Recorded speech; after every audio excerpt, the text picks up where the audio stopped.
এখনই কিছু সময় পূর্বে আপনি অর্জুনকে ভূমির ওপর দাঁড়িয়ে যুদ্ধের আহ্বান করেছিলেন।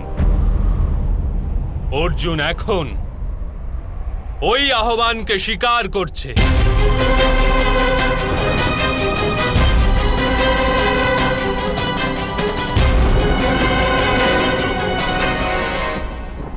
মাধবনী নিরস্ত্র, আর আমি নিরস্ত্রের ওপর প্রহার করতে পারি না।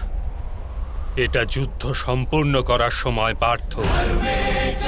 যতক্ষণ অঙ্গরাজ কর্ণের হস্তে ওনার ধনুক আছে, ওনাকে পরাজিত করা কঠিন হবে। উনি নিজের প্রিয় মিত্র দুর্যোধনের বিজয় তো এনে দিতে পারবেন না, কিন্তু ওনার পরাজয়কে অধিক সময় পর্যন্ত রোধ অবশ্যই করবেন। সেই কারণেই ওনাকে বধ করা এখন অনিবার্য। ধর্মকে ত্যাগ করবেন না বাসুদেব। আমার রথের চাকা বার করতে দিন, তার পশ্চাতে আমি অর্জুনের সাথে অবশ্যই যুদ্ধ করব। আর আপনি আপনার শব্দের অস্ত্র দ্বারা এক নারীকে রক্ষিতা বলে নিজের ধর্ম ত্যাগ করতে পারেন কি অঙ্গরাজ কর্ণ? তুমি এহেন স্ত্রীকে কুলবধূ বলছো যে পাঁচ জন পুরুষের সাথে সম্পর্ক রাখে, বেশ্যা হয় সেই স্ত্রী।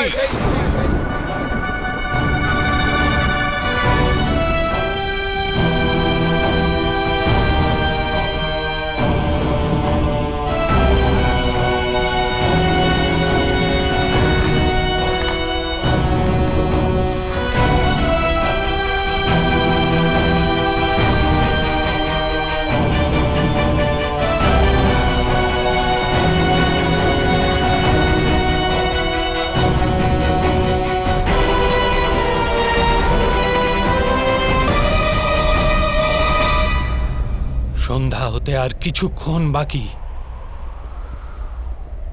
সংকল্প গ্রহণ করার পর এক যোদ্ধার বিচলিত হওয়া শোভা দেয় না পার্থ। তীর চালাও।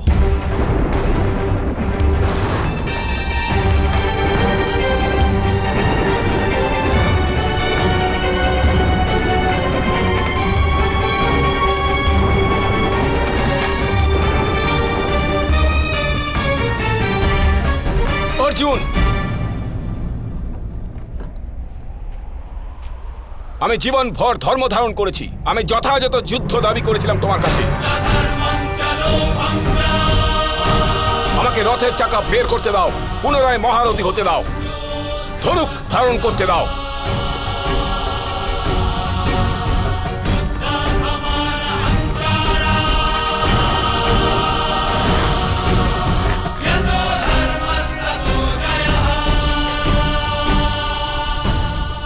বিলম্ব করো না পার্থ, ধনুক ওঠাও।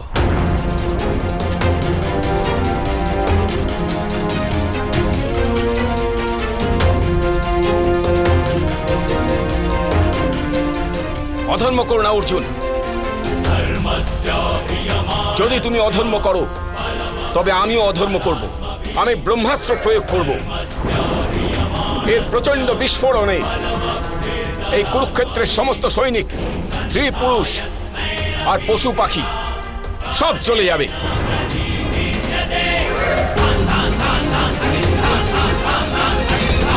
তীর চালাও।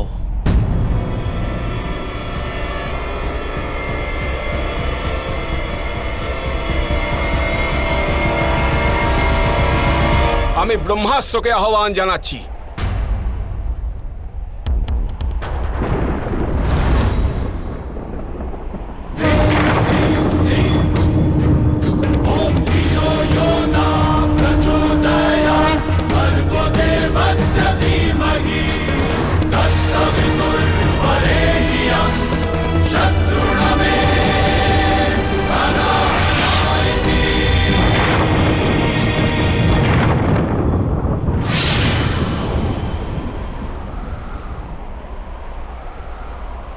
অঙ্গরাজ কর্ণের নিজের বিদ্যার বিস্মরণ ঘটেছে।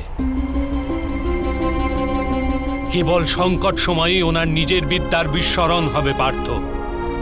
সংকট কেটে গেলে উনি পুনরায় নিজের বিদ্যা প্রাপ্ত করবেন। এটি উপযুক্ত সময়। অঙ্গরাজ কর্ণকে বধ করো।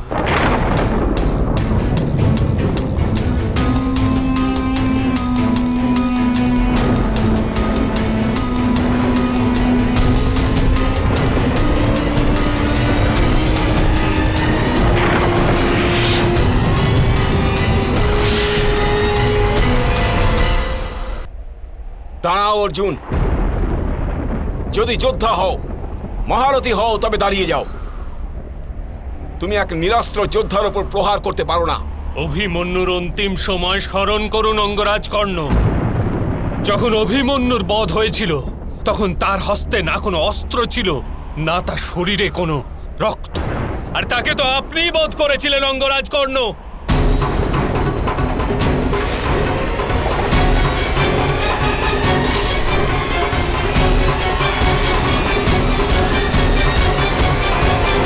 অভিমন্যুকে তার পীড়া থেকে মুক্ত করার জন্য আমি তাকে বধ করেছিলাম বাসুদেব। আর তাকে পীড়া কে দিচ্ছিল অঙ্গরাজ?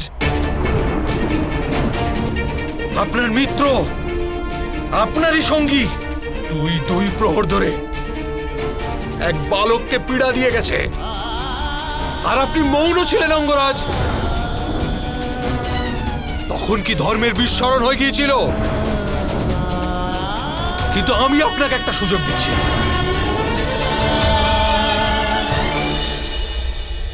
সূর্যাস্ত হতে আর 2 মুহূর্ত বাকি আছে অঙ্গরাজ। যদি এক মুহূর্তে আপনি আপনার বিদ্যা স্মরণ করতে না পারেন, তাহলে পরের মুহূর্তে আমি অঞ্জলি অস্ত্র দ্বারা আপনাকে বধ করে দেব।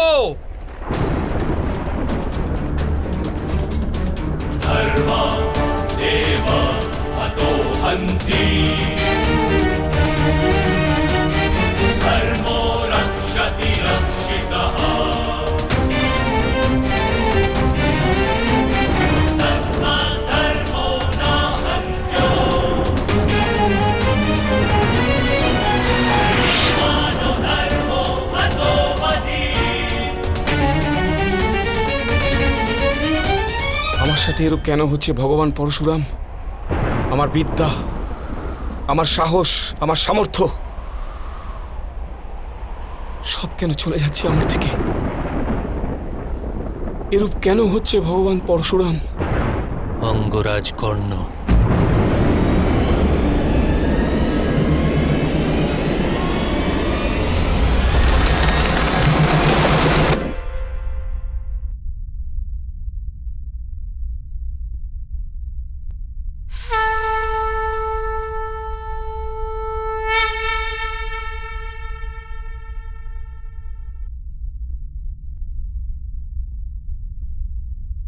ভগবান পরশুরামের কথাগুলি স্মরণ করুন। যাও কর্ণ, তোমার জীবনে এমন এক সময় আসবে যখন তোমার চরম পরীক্ষার মুহূর্ত উপস্থিত হবে, কিন্তু সেই ক্ষণেই তোমার বিদ্যা তোমায় সঙ্গ দেবে না, বিলুপ্ত হয়ে যাবে, তোমার কোনো লাভ হবে না। यदा यदा हि धर्मस्य ग्लानिर्भवति भारत अभ्युत्थानमधर्मस्य तदात्मानं सृजाम्यहम्।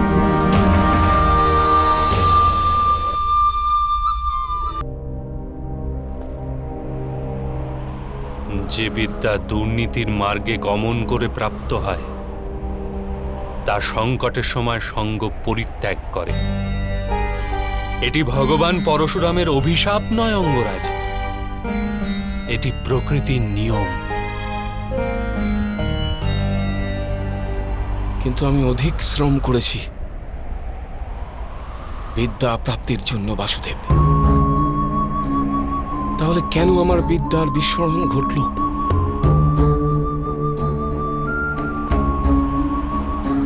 বিদ্যা প্রাপ্তির প্রয়াস কেন করেছিলেন আপনি অঙ্গরাজ? বিদ্যার মাহাত্ম্য কি সেটা জেনেছিলেন আপনি? বিদ্যা প্রাপ্ত করে সমাজ কল্যাণের অভিপ্রায় কি ছিল আপনার হৃদয়ে, নাকি কেবল নিজের প্রতিশোধ গ্রহণের হেতু আপনি বিদ্যা প্রাপ্ত করেছিলেন? বাস্তবে বিদ্যা প্রাপ্ত করার জন্য শ্রমের আবশ্যকতা তো হয়ই না, কেবল একাগ্রতা আর সমর্পণই পর্যাপ্ত। জ্ঞান তো আত্মার সহজ গুণ, আর আপনি তো বুদ্ধিমান। আপনিই বলুন না। মহাভারত